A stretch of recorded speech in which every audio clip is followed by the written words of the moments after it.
even as allies fighting together to end World War II. There was an underlying mistrust between the United States and the Soviet Union.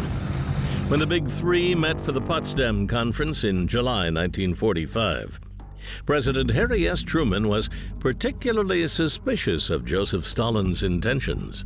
And as proof that the feeling was mutual, weeks later, and just days before the U.S. dropped an atomic bomb on Hiroshima, the Soviets bugged the residence of W. Averill Harriman, the U.S. ambassador to the U.S.S.R. They concealed a listening device inside a carving of the Great Seal, which was presented to Harriman as a gift.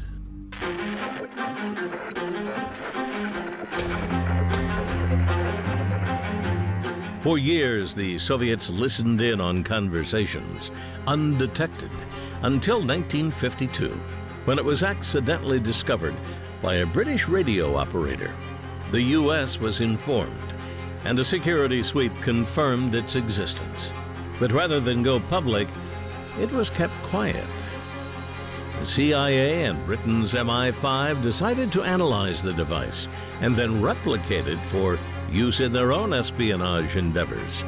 The world was never supposed to hear about the Great Seal bug, but then, 8 years later, a diplomatic crisis would pull it out from under its shroud of secrecy.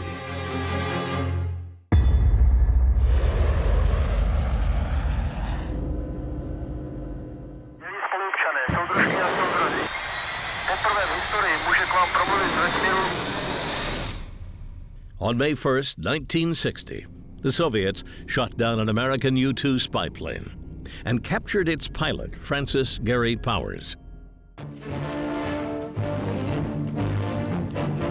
On display in Moscow, the wreckage of pilot Francis Powers' U-2 reconnaissance plane for Muscovites and foreign newsmen to see as the Soviet launches its most belligerent anti-American propaganda barrage in recent years. The spy plane incident on the eve of the summit was seized upon by the Kremlin and blown up to proportions that startled and shocked the outside world.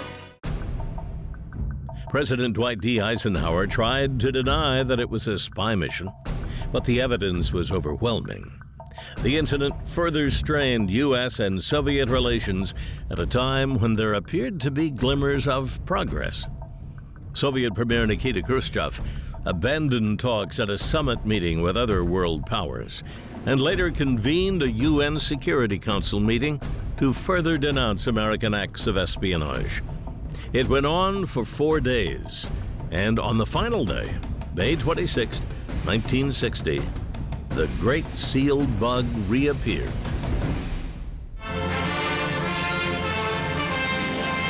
At the United Nations, the Security Council debate on Soviet charges of American aggression ends with a sharp final clash between Gromyko and Lodge.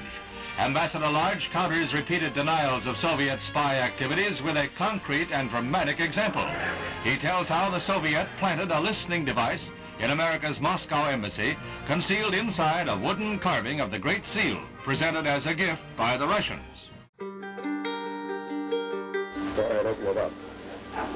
And here is the clandestine listening device. You can see the antenna in the area, and it was right under the beak of the eagle. I might add that it's really quite an interesting device.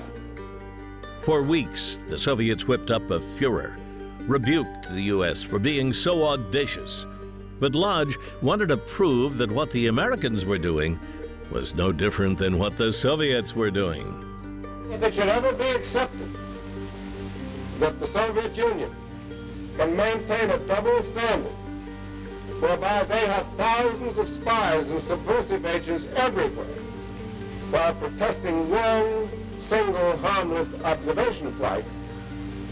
The free world would surely be in great and peculiar danger. Lodge's exhibition would not undo any animosity, but it did pull the curtain back on the reality of the times. The world's two leading superpowers, each spying on the other, waiting and watching to see who flinches first.